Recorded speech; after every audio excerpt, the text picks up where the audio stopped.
He thought they had the perfect marriage, until one message shattered everything. He said it was just words, but those words still echo in his mind. He stayed. For her, for their child, for the chance to rebuild. Years have passed, yet every night he still checks her messages, haunted by the fear of cheating. This isn't a story about cheating. It's a story about how pain can stay, even when you've chosen to forgive. My name's Jordan, and I'm 38. My partner Alina and I have been married for almost 14 years. We have a daughter who just turned 10.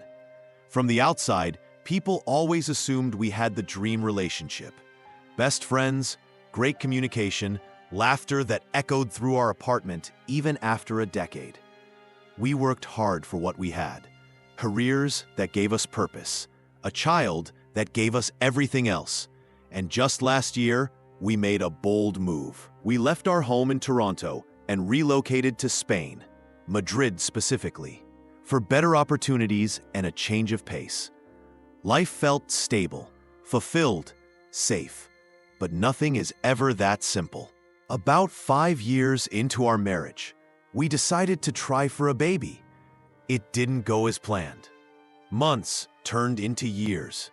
There were doctor visits, fertility treatments, emotional whiplash. Alina carried the weight of it all, physically, emotionally, and I could feel her spirit thinning by the day. Then, one summer, she finally got pregnant. It ended after 11 weeks. The miscarriage nearly broke us. We didn't talk much for a while, just coexisted, quietly hurting. 2 months later, I landed a consulting gig that had me flying back and forth between Madrid and Berlin for several weeks. I brought my work tablet, which we both used at home. I remember sitting in my hotel room one night, restless, when I saw a string of WhatsApp notifications light up on the screen. It wasn't my account. It was Alina's. I shouldn't have opened them, but I did. The messages were from a man named Marco, Italian, from Naples. I later found out he was someone she'd met during university, an old spark that never quite burned out. What started as light-hearted catching up had turned into late-night flirting, dreams of being in each other's arms, descriptions of what they'd do if they ever met again. At one point, she even sent, "If I hadn't married Jordan, I think it would have been you." That line broke something inside me. I didn't confront her right away. I didn't even know how. When I got home for a few days between trips, I tried to act normal, but I was drowning in suspicion. She kept messaging him, even while I sat on the same couch as her, pretending not to notice her turning her phone screen away from me. By the time I flew out again, I'd hit my limit. From my hotel in Berlin, I called her. I told her I'd read everything, that I wasn't okay, that this wasn't a gray area, it was betrayal. She cried. She apologized. She promised it was just words, nothing ever physical, and that she'd never speak to him again. I saw her send a goodbye message to Marco that same night. I was prepared to leave, I truly was. But then, just 3 days after I got back, she handed me a pregnancy test. Positive. Against all odds, it happened. And yes, there was no doubt the baby was mine. So, I stayed. And slowly, over the years, we rebuilt. We became a family again. I believe she changed. I believe she loves me. And I love her too. But here's the part I don't tell anyone. I still check. Sometimes late at night, I scroll through her messages, peek at her email. I never find anything. Yet I can't fully stop myself. It's like my mind is holding on to a splinter that never healed properly. We're approaching 40 now, and I wonder, how much longer do I carry this? She gave me honesty, eventually, a second chance, a daughter, a life I'm proud of. But I wonder if I ever truly forgave her, or if I just pressed pause on the pain. A few months ago, I had to travel to Valencia for a weekend conference. Just a 2-hour train ride from Madrid. Alina encouraged me to go, said it would be good for me to get out of my work-from-home cave for once. Our daughter was at a friend's sleepover, so Alina planned a quiet weekend to herself. Books, wine, and some much-needed alone time. Simple, normal, unremarkable. Until it wasn't. The first night, after the conference dinner, I took the train back to my hotel around midnight. The car was nearly empty, just a soft hum of motion and the lights flickering above.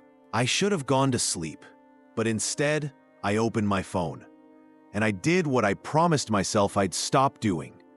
I looked. Just one more time. Nothing. No strange messages, no deleted threads, just the usual group chats, grocery lists, Pinterest boards.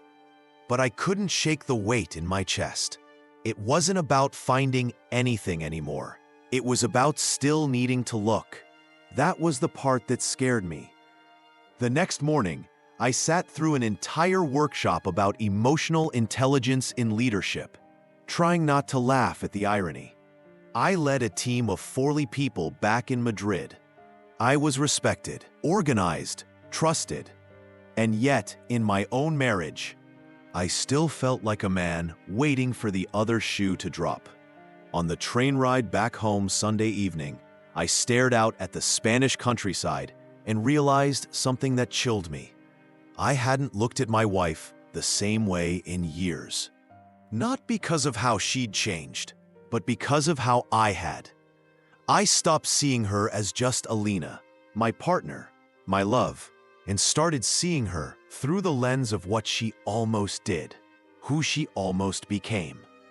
I walked through our front door that night, and she was there, smiling, wrapped in that giant gray cardigan she always wore when it was too cold inside. The smell of roasted garlic and rosemary floated from the kitchen. She kissed my cheek, like nothing had ever gone wrong. Like she had no idea I was 2 years into an emotional limbo I never told her about. Later, after we'd eaten and put our daughter to bed, we sat on the balcony with wine. It was quiet, peaceful. Then she said something that caught me completely off guard. "Do you still think about it?" I didn't respond. I didn't need to ask what she meant. "I do," she added softly. "Not because I miss him. I don't. I just wonder if you'll ever forgive me, or if you ever really did." For the first time in years, I let the truth fall out of me without packaging it. "I don't know," I said. "Some days I do. Other days, I look at you and I remember how close I came to losing everything." She looked down, turning her wedding ring slowly, the way she always did when she was nervous. "You didn't lose me," she said. "You just stopped believing I was yours." That line hit harder than anything she could have said.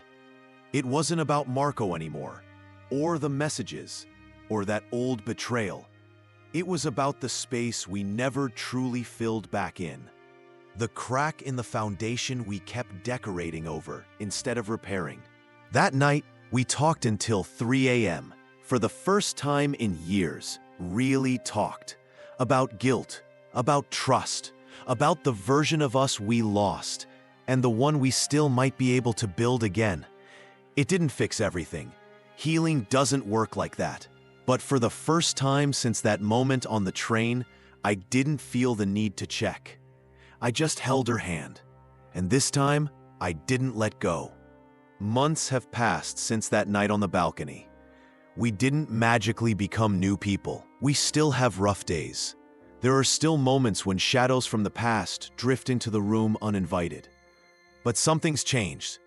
We stopped pretending everything was fine, and instead started choosing to rebuild. Slowly, honestly, brick by brick. Some days, that means deep conversations. Other days, It just means making coffee for each other without being asked. It turns out, trust isn't something you just have or don't have. It's something you wake up and choose every single day. Not because the past disappears, but because you refuse to let it define your future. And that's what I've learned through all of this. Love isn't perfect. It's messy, fragile, human. It can bend and almost break. But if both people are willing to do the hard work, to really show up, not just when it's easy, but especially when it's not, then something beautiful can grow in the space where the pain used to live. We often talk about moving on like it's a clean break, like you just leave the hurt behind and step into some brighter version of yourself. But the truth? You don't move on. You move forward with it, wiser, stronger, still carrying the memory, but no longer letting it steer the wheel. So if you're reading this, if you're holding on to something heavy, some betrayal, some mistake, just know this: you are allowed to hurt, you are allowed to heal, and you are absolutely allowed to grow beyond it. Because forgiveness isn't weakness. It's the ultimate strength, the kind that doesn't shout, but whispers. I still believe in us, and sometimes that belief is enough to save everything. If you enjoyed this video, subscribe to the channel and leave a like. It really motivates me to keep going and create more stories like this for you.